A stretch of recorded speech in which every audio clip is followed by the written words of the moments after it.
Hey guys, welcome back to Messy Momma Monday. It's definitely been a Monday. I did not get a video out this morning. This is now Monday afternoon, like almost 4 o'clock. It's been crazy. I didn't feel good today. Not like last week where it was mentally. This week is physically.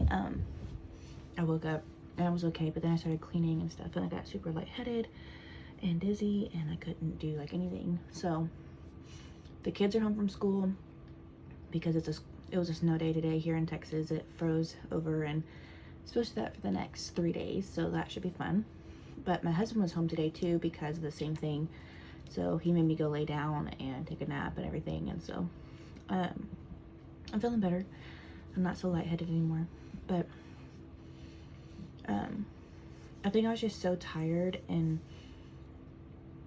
just physically exhausted from last week. When, if you watched last week's video, I was just mentally in a bad spot last week, and it was, I don't know how to describe it, but when you're in a bad spot mentally and you're having to battle your mind all day, then it becomes physically draining. And it was literally like that all week until Saturday. So Saturday and Sunday, the only 2 days that I wasn't mentally struggling last week. Friday was, I started to feel better Friday, but then halfway through the day I started struggling, so I'm gonna count it as Saturday. So I mean, I went through a lot last week mentally and struggling and trying to battle my mind. And when you're trying to battle those bad thoughts, then it physically drains you because you're constantly battling yourself. I don't know if you can understand that. It wasn't bad thoughts like suicidal thoughts, so don't take that for the wrong thing there. In all my times of being depressed or having gone through depression or postpartum depression, I've never had suicidal thoughts. It's never been like that. It's always just been mentally draining. But if you can tell, there's new stuff behind me. This is last week when I was feeling bad, my husband asked me to move in, and we have never separated. We have lived together for the last 12 years, but he asked me to move into his man cave. So his desk and stuff is behind me, and I sit here because for the last few months he has 2 computers, so I have been doing my schoolwork on one computer while he sits next to me in games, and he's really liked it, so he asked me to move in. So it's official. I have moved in, and this is my side and that is his side.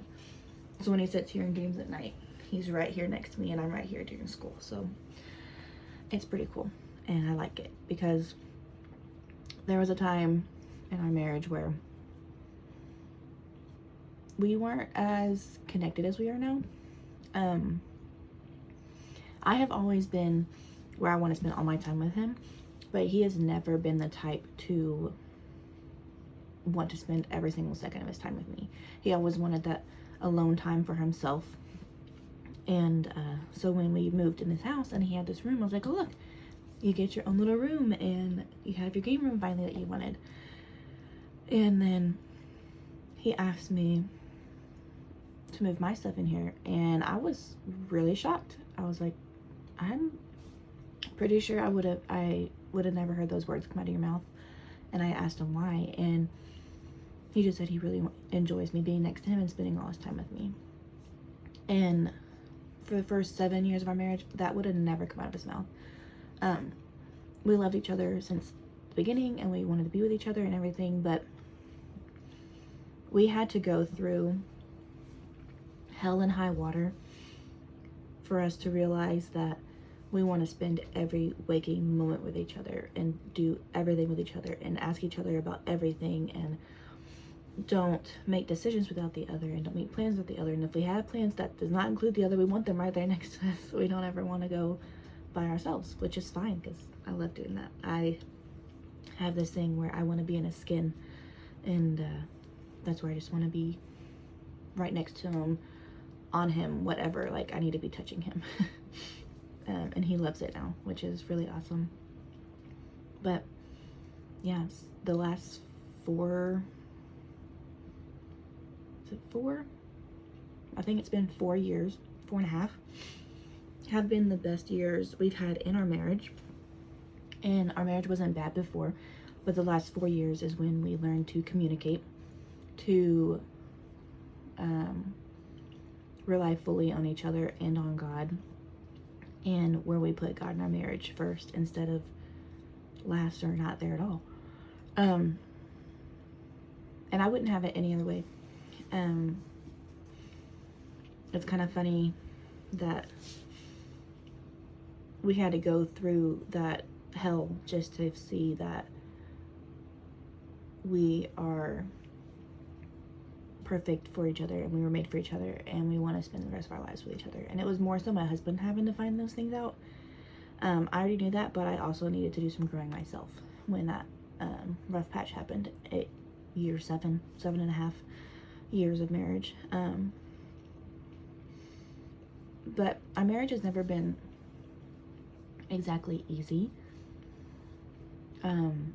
But that's marriage. Like, marriage isn't easy at all. You always have your trials, and you always have your rough patches. But God made me as his wife to go with him through those rough patches, just like he goes with me through my rough patches. Like, for the better, for 7 years of our marriage, my husband was addicted to porn.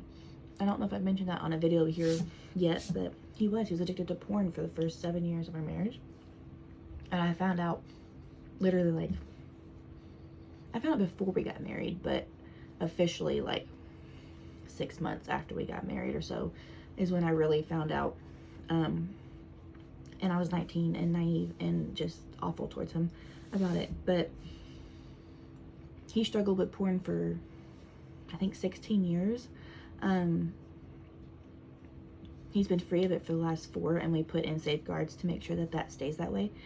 Like, we have covenant eyes on our devices and everything, so it notifies me if he tries to go to a website. It'll block it, but it'll notify me if he ever tried. And he hasn't, which is awesome, because God does amazing things and he heals people.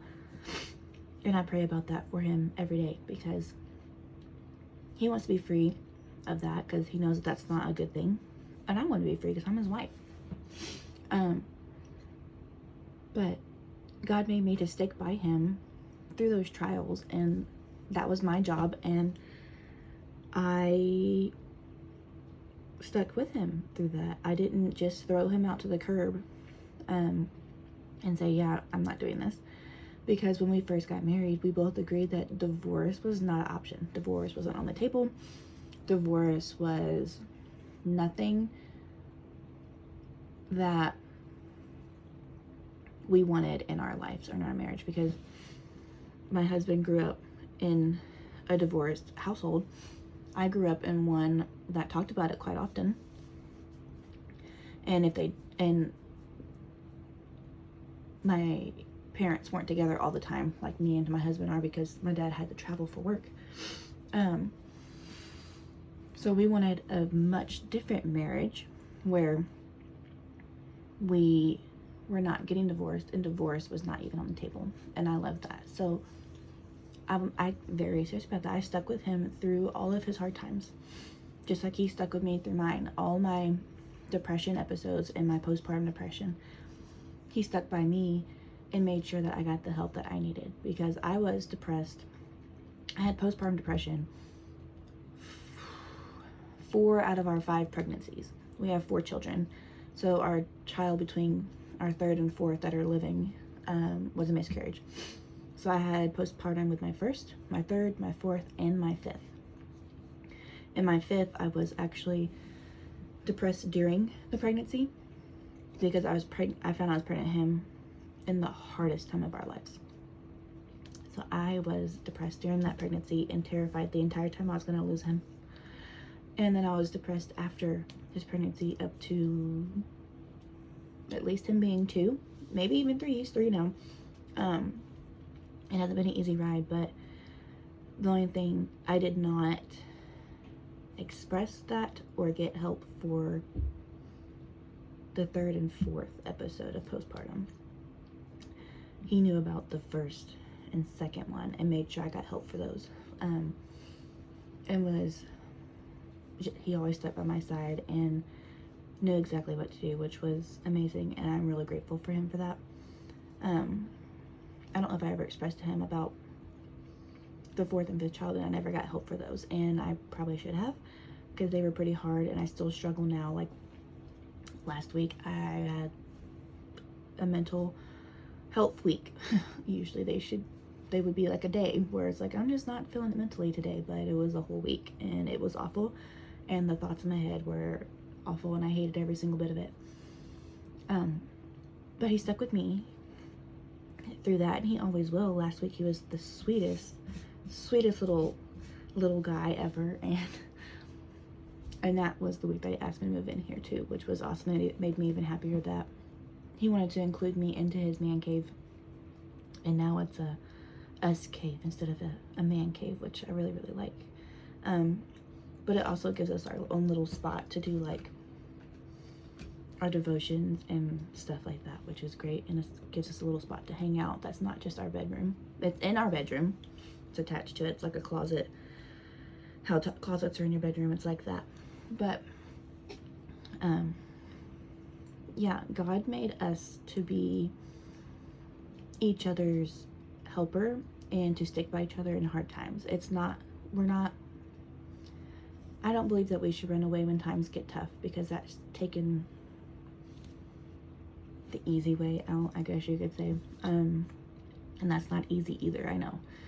But it's just running away from things then instead of dealing with it.